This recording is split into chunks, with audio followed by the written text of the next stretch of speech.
नमस्कार. बाहेर मस्त पाऊस पडतोय आणि या पावसामध्ये गरम गरम भजी असेल तर गोष्टच वेगळी आहे. म्हणूनच मी आज बनवलेली आहेत लोणावळा स्पेशल मूग डाळीची भजी. लोणावळ्यात कधीही जाल तर मूग डाळीची भजी खायला विसरू नका. जरूर खा. मस्त भजी आणि त्यासोबत पुदिना चटणी. इथे मी 1 वाटी भिजवलेली मुगाची डाळ घेतली आहे. ही डाळ मी 3 तास भिजवलेली. जास्त भिजवली तरी चालेल. हे बघा, असे त्याच्या हाताने सहज तुकडे झाले पाहिजेत, अशी भिजली पाहिजे डाळ चांगली. आता या डाळीतील मी पूर्ण पाणी निथळून घेतलेलं आहे. आता याला मी मिक्सरला बारीक करून घेणार आहे. इथे मी मिक्सरच्या भांड्यात डाळ काढून घेते. ही सर्व डाळ काढून घ्यायची आहे. याच्यात सर्व डाळ काढून घेतल्यानंतर याच्यात मी 2 हिरव्या मिरच्यांचे तुकडे, नंतर 1 इंच आल्याचा तुकडे घेणार आहे. आणि आता आपण याला बारीक करून घ्यायचं आहे. जास्त बारीक वाटायचं नाही आपल्याला. डाळ अशी इथे वाटून घेतलेली आहे. जास्त बारीक नाही केलेली, थोडीशी दरदरीत ठेवायची आहे आपल्याला. हे मिश्रण मी एका भांड्यामध्ये काढून घेतले. आता याच्यात आपण घालणार आहोत अर्धा छोटा चमचा हळद. नंतर इथे सर्वात महत्त्वाचं म्हणजे हे धने घेतलेत मी. 2 चमचे धने आहेत. त्याला मी क्रश करून घेतलेले आहेत. असे जाड जाड असे करून घ्यायचे आहेत क्रश. धनिया पावडर अजिबात टाकायची नाही आहे. नंतर यात चवीपुरतं मीठ घालून घ्यायचं आहे.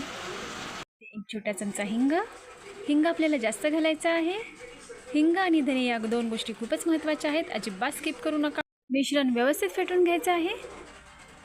एकदम मस्त हलकं पीठ होईपर्यंत फेटायचं आहे. जेवढं जास्त फेटून घ्याल तेवढे तुमचे भजी खूप छान होणार आहेत. आतून एकदम सॉफ्ट होणार आहे. म्हणून चांगलं फेटून घ्या. चांगलं फेटलं नाही तर तुमचे भजी आतून कडक होणार आहेत, म्हणजे चिवट होणार आहेत. 2 ते 3 मिनटं हे मिश्रण असंच फेटायचं आहे. हाताने फेटलं तरी चालेल. इथे मी कढईत तेल गरम करायला ठेवलं आहे. तेल गरम झालेलं आहे आणि मी भजी सोडत आहे. छोटे छोटे भजी आपल्याला इथे सोडायचे आहेत.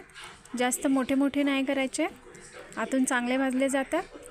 आणि गॅस मिडियमच ठेवायचा आहे, म्हणजे आतून चांगले भजी भाजले जातील. गॅस फास्ट केला तर भजी चांगले भाजणार नाहीत.